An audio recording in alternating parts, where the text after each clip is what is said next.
expériences sont menées avec des animaux commandés à distance. Des scientifiques tentent de faire fonctionner des ordinateurs par la seule force de la pensée. Les secrets que révèle encore notre cerveau pourraient bien faire de nous des surhommes. Sans même prendre le moindre livre en main, les cyborgs pourraient télécharger des bibliothèques entières. La technologie qui pourrait créer un tel être, fruit de la rencontre entre l'homme et la machine, existe-t-elle déjà?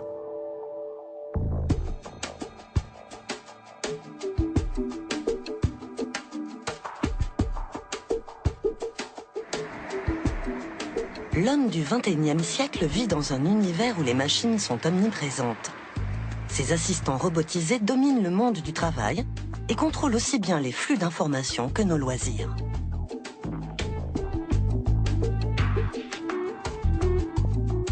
Que ce soit la paire de lunettes, le pacemaker ou d'autres prothèses, nous avons trouvé des solutions modernes à de nombreux problèmes médicaux. Jusqu'à présent, la technologie a toujours suivi le rythme de l'homme. Mais aujourd'hui, les machines semblent sur le point de prendre l'avantage. L'homme devra-t-il bientôt fusionner avec elles? Kevin Warwick, lui, a déjà sauté le pas. Il s'est fait implanter un minuscule radioémetteur. Ce professeur de cybernétique à l'université de Reading, en Angleterre, compte bien devenir le premier cyborg au monde. L'émetteur dans le corps de Warwick a communiqué pendant 90 jours avec le réseau informatique de son université. Hello, Dr. Warwick. Hello. L'ordinateur pouvait localiser le scientifique en permanence, quel que soit l'endroit où il se trouvait. Pour ce chercheur excentrique, cet essai sur lui-même n'est qu'une première étape dans la fusion de son corps avec une machine. Lors d'une seconde opération, il s'est fait implanter une puce dans l'avant-bras, directement reliée à son système nerveux. Munie de 100 pattes qui servent de borne de contact, la puce a été implantée dans le nerf médian de son poignet.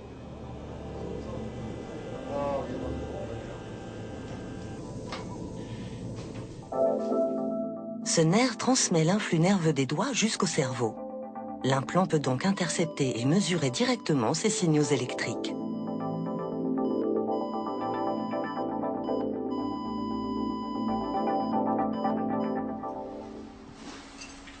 À chaque mouvement de la main, Warwick déclenchait une réaction électrique et pouvait commander différents appareils. Grâce à son seul influx nerveux, il était capable de manœuvrer un fauteuil roulant.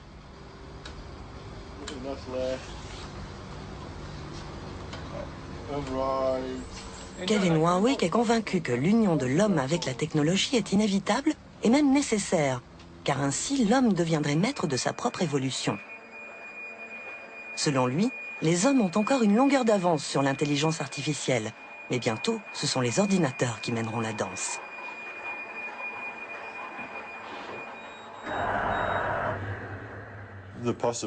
Il est possible de ne pas vivre dans un monde régi par des robots intelligents. Mais pour cela, il faudrait que l'homme s'améliore grâce à des implants qui donneraient à nos cerveaux les capacités intellectuelles des machines. Il faudrait que l'on devienne des cyborgs, mi-homme, mi-machine. Il vaut mieux devenir une machine qu'être dominé par elle. Puisqu'on ne peut pas les battre, alors soyons aussi forts qu'elles. Pour que le rêve de Warwick devienne réalité, il faudrait pouvoir établir une connexion directe entre le cerveau humain et un ordinateur.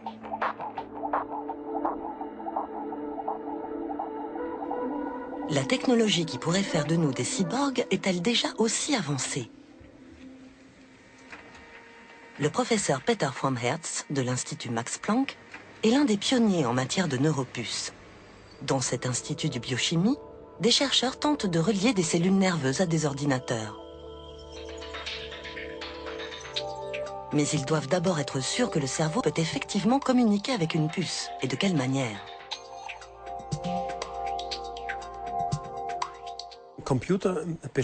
Les ordinateurs sont faits de nombreux composants électroniques et de transistors et fonctionnent par calcul.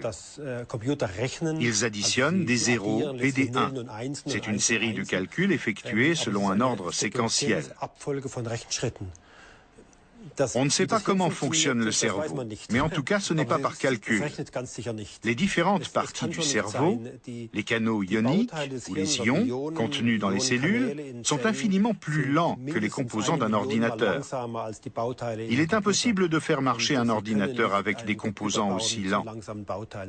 Le cerveau fonctionne donc autrement, selon une dynamique globale compliquée que nous ne comprenons pas tout à fait.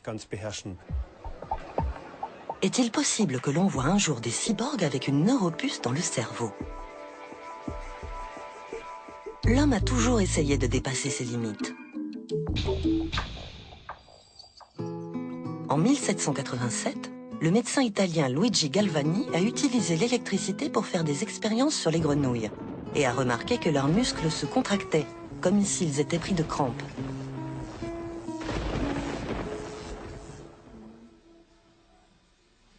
Aujourd'hui, même la médecine a recours à l'électrostimulation, que ce soit dans le cadre de traitements ou pour sauver des vies. On sait maintenant que le langage de notre cerveau est lui aussi basé sur l'influx bioélectrique.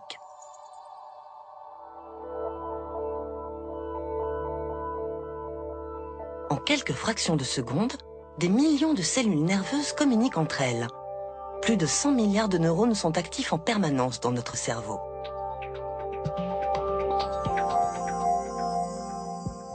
Si l'on mettait bout à bout ces cellules et leurs innombrables connexions, les synapses, elles couvriraient plus de 300 000 km, la distance de la Terre à la Lune.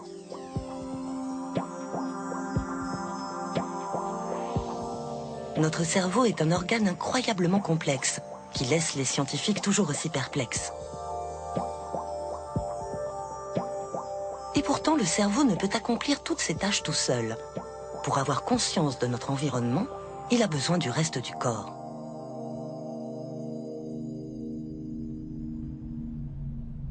Les organes sensoriels perçoivent les informations et les transmettent au QG de notre organisme, selon une mécanique parfaitement huilée. Jusqu'à présent, l'organe que nous connaissons le mieux est l'ouïe. Nos oreilles nous permettent de nous orienter dans les 3 dimensions.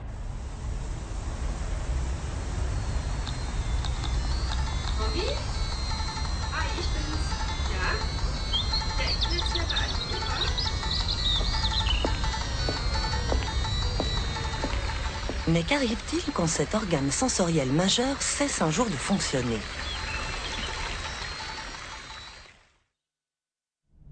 Une neuropuce pourrait-elle remplacer notre ouïe ou améliorer notre capacité auditive?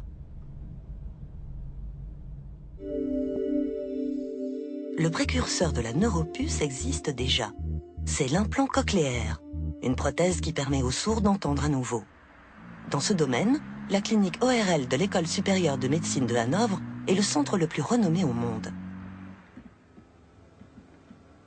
Chaque année, 250 personnes y sont opérées avec succès.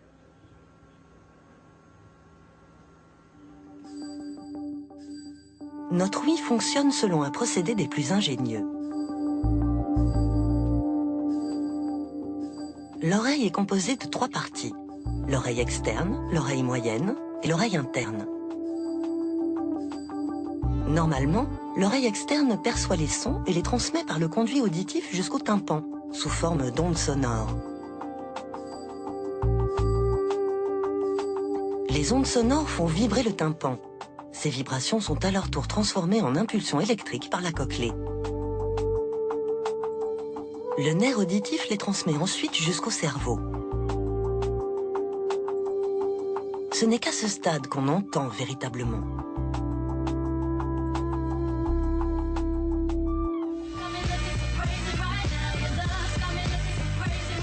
La déficience auditive n'est pas seulement une conséquence de l'âge. Elle peut aussi toucher les personnes jeunes. Écouter de la musique trop fort lors de concerts ou de sorties en discothèque est très préjudiciable. Une déficience auditive commence souvent par l'impression d'entendre un sifflement perçant et continu.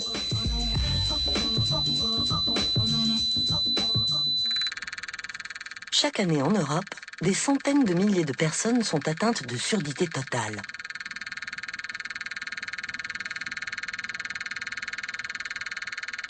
Cette déficience a souvent des origines génétiques, mais parfois elle peut être due à certaines maladies ou à des médicaments. Chez les personnes atteintes de troubles de l'ouïe, les médecins doivent d'abord déterminer le degré de surdité. On examine par exemple la capacité du patient à garder son équilibre.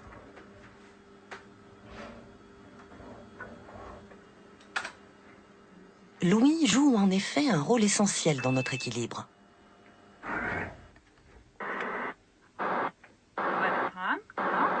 L'intervention chirurgicale est aujourd'hui couronnée de succès, surtout chez les enfants.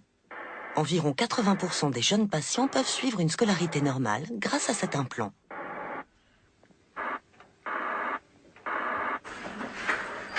Pour les enfants sourds de naissance, les chercheurs de Hanovre conseillent un implant bilatéral. Comme la partie du cerveau responsable de l'ouïe ne s'est pas développée dès la naissance, il faut la stimuler très tôt.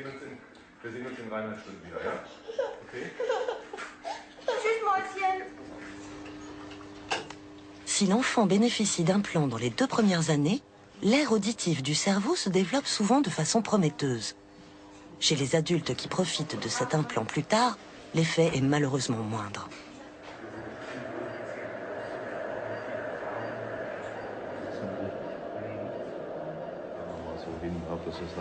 L'appareil doit être parfaitement adapté au patient. Pour cette opération délicate, les neurochirurgiens lui ouvrent le crâne. Grâce à l'implant, le cerveau peut enfin apprendre à entendre.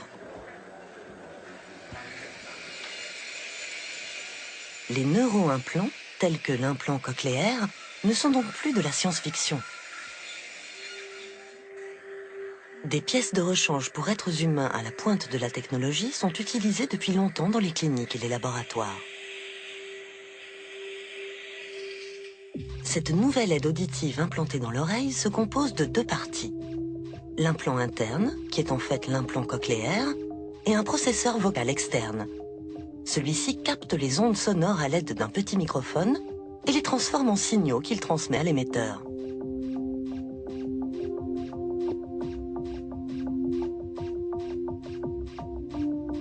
L'implant interne convertit ces signaux en impulsions électriques pour les transmettre aux différentes électrodes. Ces électrodes stimulent les fibres nerveuses de la cochlée. C'est ainsi que l'on recrée l'ouïe.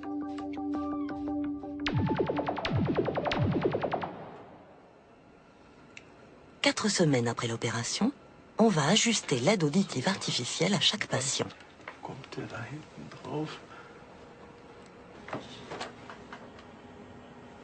Les nerveuses humaines sont déposées dans une solution nutritive. Cela doit leur permettre de se développer et d'établir des connexions entre elles, tout en s'enchevêtrant avec les électrodes. On ne peut parler de neuropuce que lorsque les cellules et les composants électroniques forment une unité physique, comme lors d'une soudure par exemple.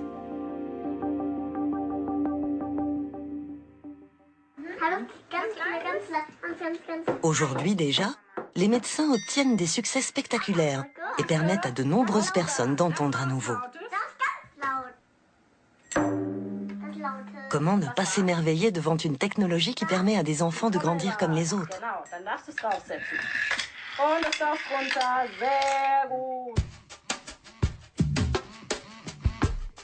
Pour les scientifiques, les cyborgs dotés d'une super ouïe font partie d'un avenir encore lointain.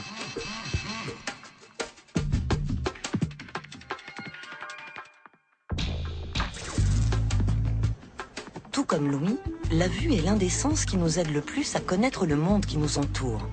Les informations visuelles sont essentielles pour nous orienter.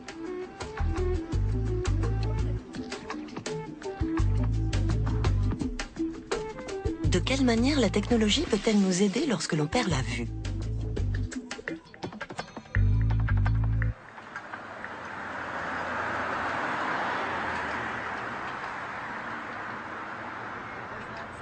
Sherry Brown, une Américaine, est aveugle depuis 16 ans. À la suite d'un accident de voiture, son nerf optique a été irrémédiablement détruit. Sherry avait presque abandonné l'espoir de retrouver un jour la vue quand elle a entendu parler d'une technique fascinante, le Artificial Vision System, ou système de vision artificielle. Seuls 16 patients à travers le monde ont bénéficié d'une telle opération.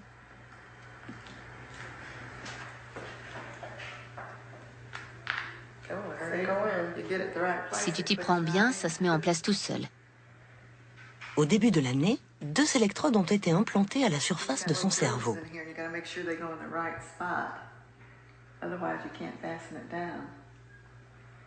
Avec le Artificial Vision System, Sherry doit à nouveau voir le monde qui l'entoure. Le docteur Galanis était l'ophtalmologue de Sherry. Comme il ne pouvait pas aider sa patiente avec un traitement classique, il l'a envoyé consulter un spécialiste. Sherry est fière de lui montrer son implant.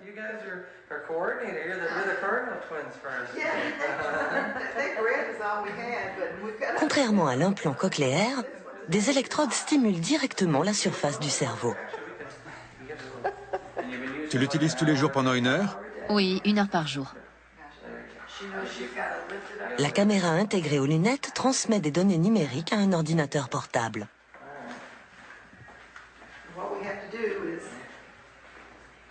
Les signaux électriques passent par les câbles jusqu'à la surface du cerveau de Sherry, où ils vont lui donner l'impression de voir.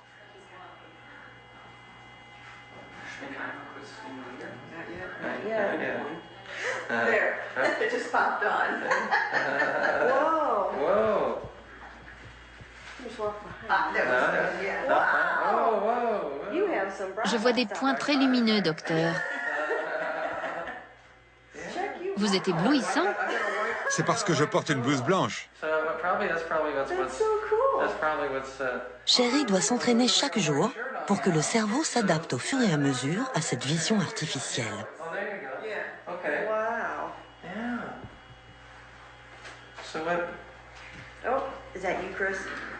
Malgré tout, Sherry ne verra jamais exactement comme avant l'accident.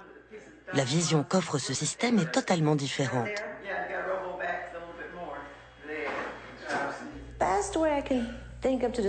En fait, c'est comme quand on prend une photo de vous avec un flash. Vous êtes parfois ébloui et vous voyez pendant quelque temps comme un reflet du flash. Une tache blanche au milieu de votre champ de vision. C'est comme ça que je vois. Mais avec 2 taches blanches, l'une au-dessus de l'autre. Les électrodes sont posées sur les 2 hémisphères du cerveau, sur l'aire principalement responsable de la vision. L'électricité transmise par les électrodes stimule le cerveau de Sherry à des endroits bien précis, ce qui crée ces points lumineux.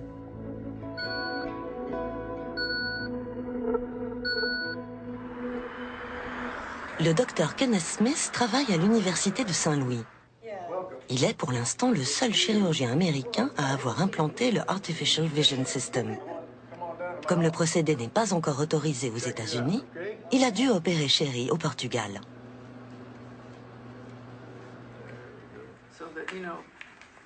Les plots sur la tête de Sherry mènent directement au cerveau. Le docteur Smith les vérifie régulièrement, car le risque d'infection est très élevé. Hi, Sherry. Roger. How you doing, good looking? Roger Evans rend régulièrement visite à Sherry pour constater ses progrès. Son association, le Lions Club, a financé l'opération qui représentait un coût de $100 000. Parfois, les points ne sont pas tout blancs. Ils ont aussi un petit centre rouge. Cool. Wow. That was Dr. Smith. You can focus on the table. Le docteur Smith évalue régulièrement avec Sherry l'efficacité du système.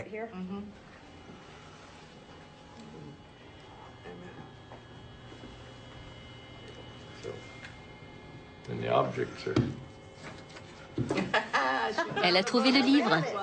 J'ai réussi. Sherry peut déjà percevoir les contours d'objets posés sur un fond contrasté. Le dernier objet, c'est peut-être un téléphone. Regarde bien, c'est quelque chose qui ressemble à un téléphone. Je vois quelque chose droit devant moi. Si le système fonctionne parfaitement un jour, on peut imaginer que Sherry verra de cette manière.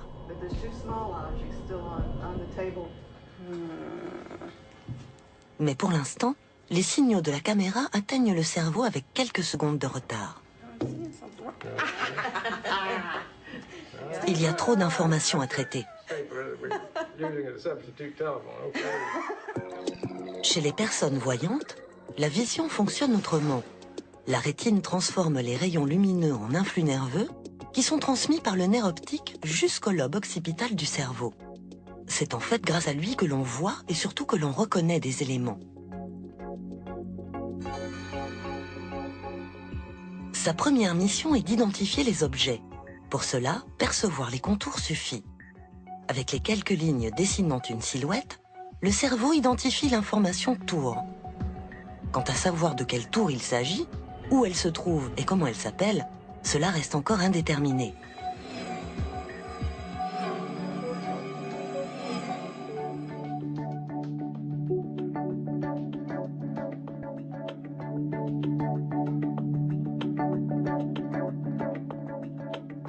Ensuite, le cerveau différencie les couleurs.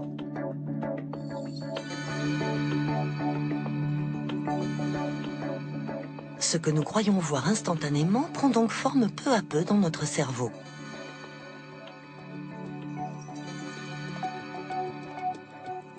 Il compare ensuite l'image devant nous avec nos souvenirs et nos connaissances. Dès que l'on reconnaît la tour Eiffel, d'innombrables connexions s'établissent avec des informations conservées en mémoire. C'est ainsi que le cerveau construit une image aussi aboutie que possible. La façon dont Sherry voit est encore bien éloignée d'une vision aussi précise. Mais pour elle, même les petits progrès sont de grandes victoires.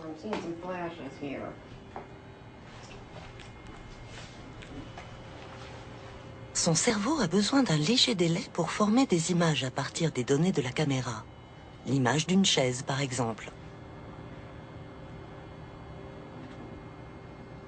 Je vois quelque chose ici.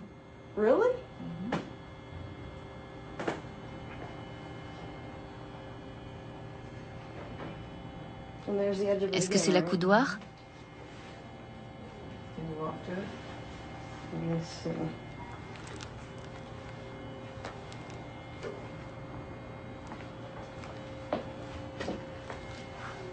Vous me faites marcher.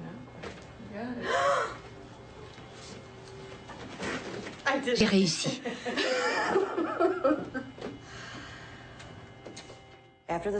Après l'opération sur le cerveau, la plaie a beaucoup suinté. Donc ils ont dû m'opérer à nouveau pour arranger ça. Ensuite, ça s'est infecté. Et ça a été une vraie galère. Mais quand ils ont allumé la caméra et que j'ai pu voir de la lumière, j'ai réalisé que ça valait vraiment le coup. Sherry aimerait que sa vision s'améliore encore.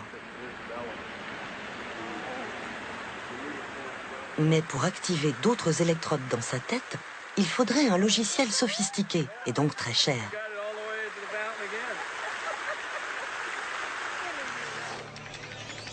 Les cyborgs avec une supervision assistée par ordinateur ne sont donc pas près d'exister.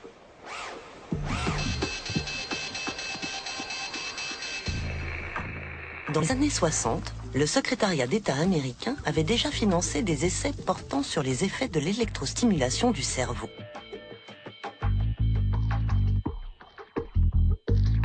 Des scientifiques avaient implanté, sous anesthésie, des électrodes dans la tête d'un taureau.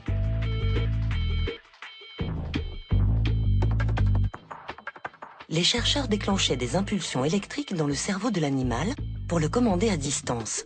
À l'aide d'une télécommande, ils pouvaient ainsi l'arrêter dans sa course.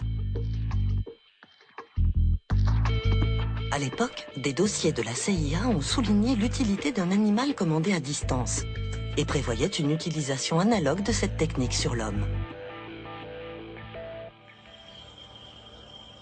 Aujourd'hui, des scientifiques américains implantent des électrodes à des rats pour les commander par l'intermédiaire d'un ordinateur. Officiellement, ces animaux doivent être utilisés pour le déminage ou pour le sauvetage de personnes ensevelies. Quelle que soit la situation, un rat téléguidé ferait exactement ce que l'opérateur lui ordonnerait, même si cela contredisait son instinct naturel. Des commissions de neuroéthique commencent donc à se préoccuper de l'utilisation possible de cette technique à des fins mal intentionnées. Des chercheurs de Floride ont annoncé avoir obtenu des résultats concluants avec des cellules de rats cultivées sur des puces électroniques. Après les avoir reliées au simulateur de vol d'un avion de combat F-22, ils ont réussi à piloter l'avion sans problème et même à le sortir d'un orage. On ignore cependant quelles applications pratiques faisaient suite à cette expérience.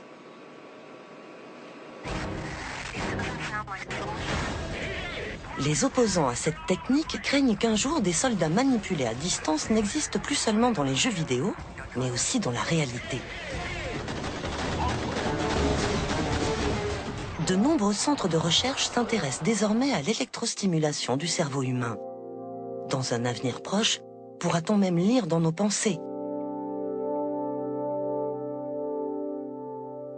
À l'Institut Fraunhofer, on essaie d'identifier les flux de pensée grâce à un procédé ultra perfectionné. Des capteurs de mesure sont disposés sur toute la tête pour capter les influx électriques circulant dans le cerveau quand le cobaye pense à un mouvement. Une entreprise américaine a déjà poussé l'expérience un peu plus loin. Ce sont les premiers au monde à avoir implanté une puce directement dans le cortex cérébral pour épier au plus près ces cellules nerveuses.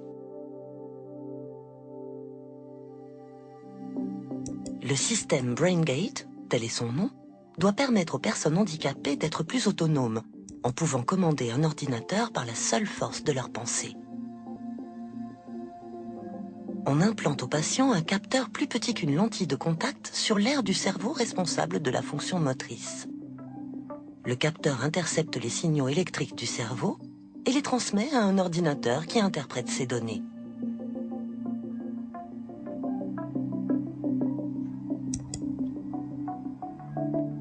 Le patient peut alors diriger le curseur sur l'écran. Il peut ainsi utiliser différents programmes informatiques et même contrôler des appareils électroniques reliés à l'ordinateur.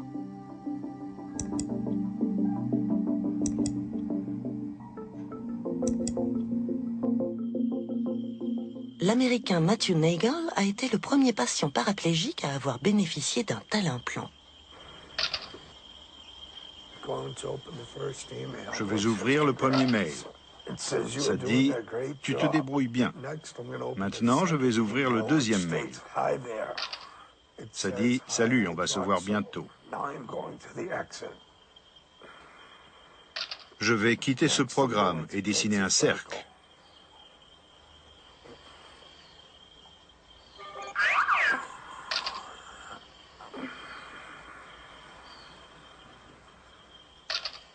Je ne peux pas faire mieux. Maintenant, je vais allumer ma télévision.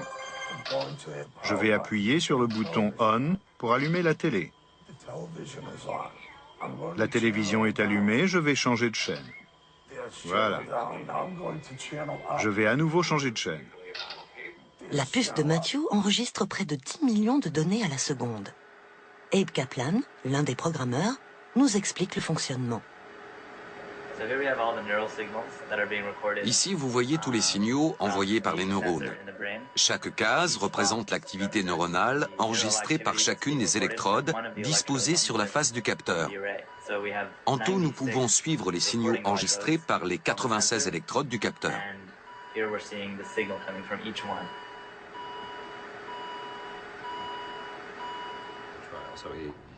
Le professeur John P. Donahue est connu dans le monde entier. Lui et son équipe ont mis 10 ans à développer cette extraordinaire technique.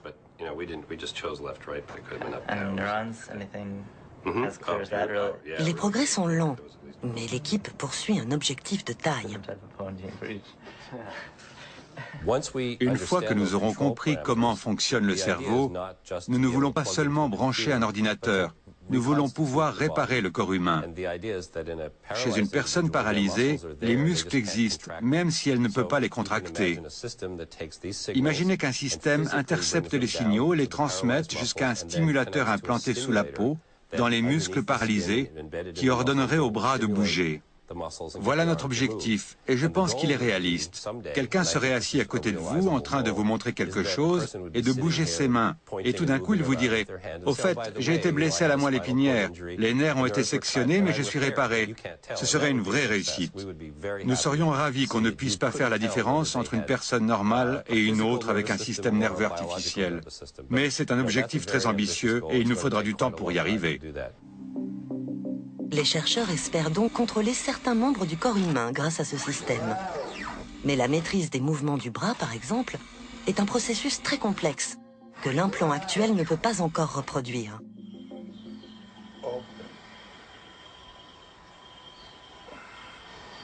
Now close it. Now close. Open. Si l'on peut déjà identifier les influx nerveux du cerveau correspondant au mouvement, il semble probable que l'on puisse bientôt contrôler nos pensées. Une vision de l'avenir plutôt effrayante que le professeur Donoghue considère comme aberrante, pour le moment.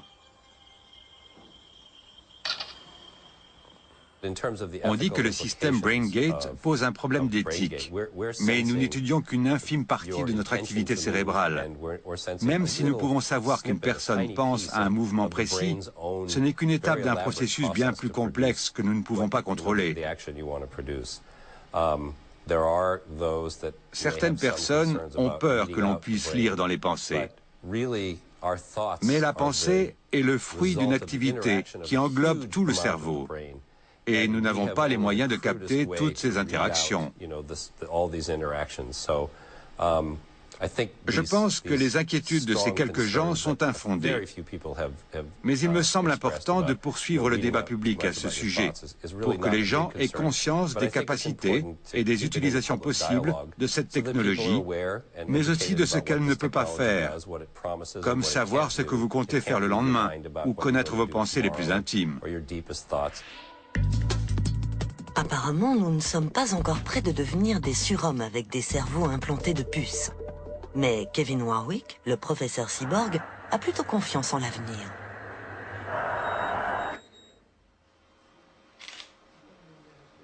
Sa femme s'est fait implanter 2 électrodes dans les nerfs du poignet. Grâce à son propre capteur, Kevin Warwick peut générer un influx nerveux en elle. Lorsqu'il bouge le bras, elle le sent. Cette réussite a poussé le chercheur à se lancer dans un projet encore plus ambitieux.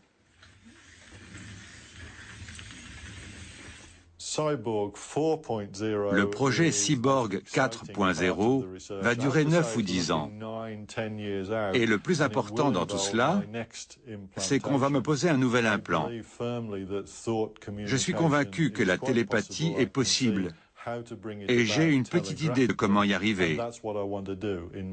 Voilà mon but dans la vie. On va donc me poser un implant cérébral, peut-être plusieurs, qui me permettront de communiquer uniquement par la pensée avec une autre personne implantée. La transmission de pensée pourrait considérablement faciliter notre vie, mais aussi la compliquer. Serait-ce possible grâce aux neuropuces ? Et quand? Pour que le rêve de Warwick devienne réalité, il faudrait que l'implant permette aux cellules nerveuses et aux puces électroniques de communiquer entre elles, et qu'il fonctionne selon la même dynamique que le cerveau. Le professeur Fromm-Hertz de l'Institut Max Planck de Munich a ouvert la voie en matière de développement des neuropuces. Pendant plus de 20 ans, il a mené des recherches pour tenter de fusionner des cellules nerveuses avec une puce électronique. Mais est-ce possible de lier des éléments organiques tels que le cerveau à une plaque de silicium ?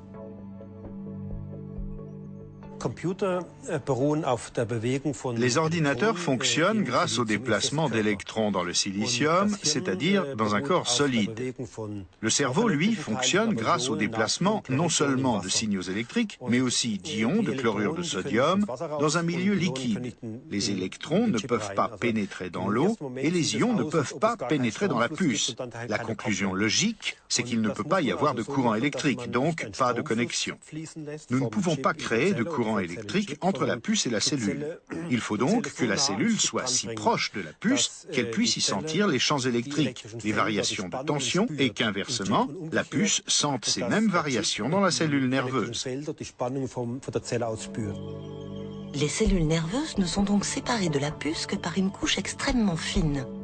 Il devient ainsi possible de mesurer l'activité électrique de la cellule. Étonnamment, les escargots ont largement contribué à cette avancée scientifique.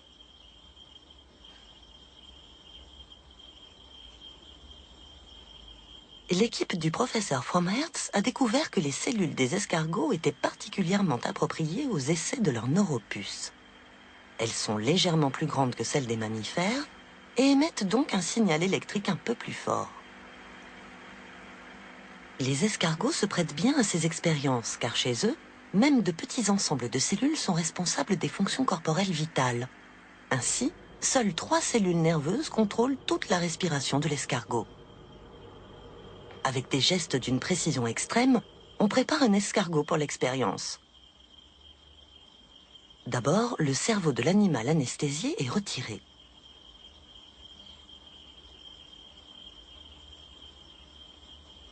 Puis, quelques cellules sont prélevées. Ces dernières sont placées sur une puce munie de 128 transistors. Au bout de quelques semaines, dans une solution nutritive, d'innombrables connexions se sont développées.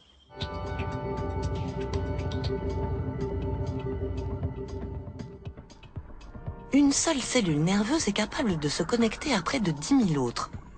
Lorsque les cellules communiquent entre elles, la puce peut épier ce qui se passe.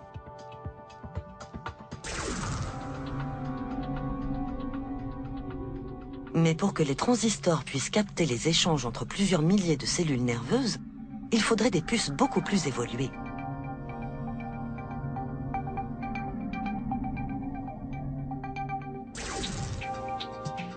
Quand le professeur Fromhertz a commencé ses expériences, les puces n'avaient que 8 transistors. Après de longues années d'essais infructueux, l'actuelle génération de neuropuces est bien plus sophistiquée. Elle possède maintenant 16 400 transistors sur une surface d'1 mm². Chaque transistor, visible ici par un petit point, peut intercepter 2000 signaux par seconde.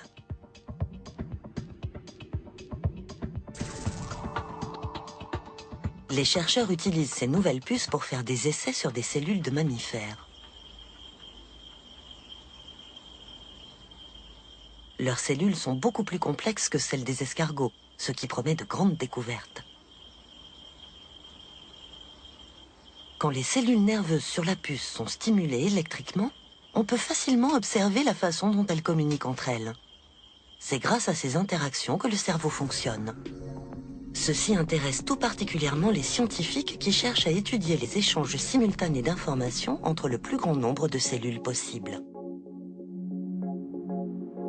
Cette animation montre qu'en seulement 14 millièmes de seconde, près de 25 000 cellules nerveuses d'un rat communiquent ensemble.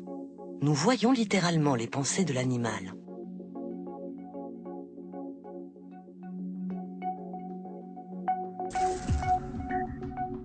Un simple regard excite plusieurs millions de cellules nerveuses.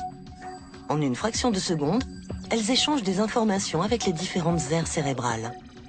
On voit donc à quel point il est difficile de comprendre le fonctionnement en réseau du cerveau, surtout chez l'homme.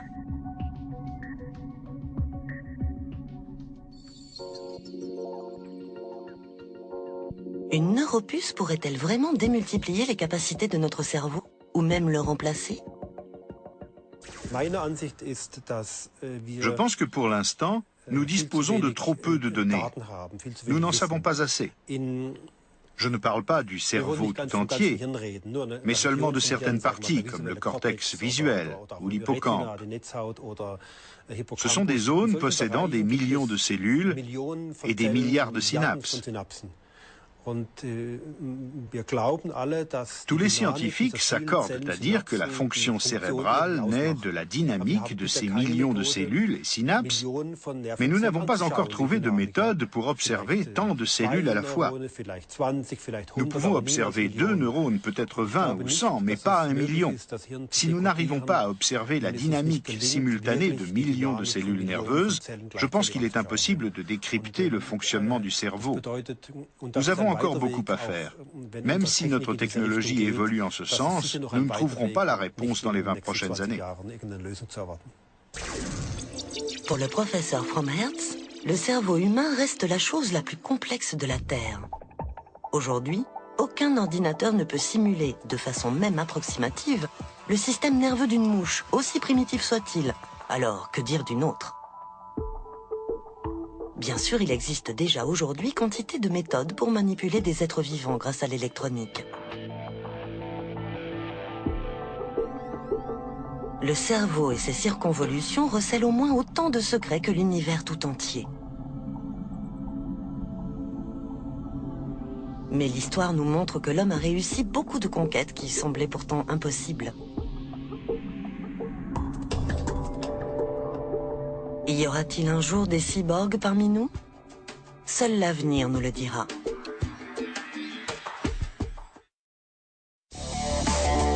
Demain, nous rencontrerons les microbes, nos amis. Et oui, dès notre naissance, nous sommes assaillis par des armées de bactéries et micro-organismes dont la totalité peut peser jusqu'à 1,5 kg. Faisons connaissance avec ces hôtes minuscules du corps humain demain.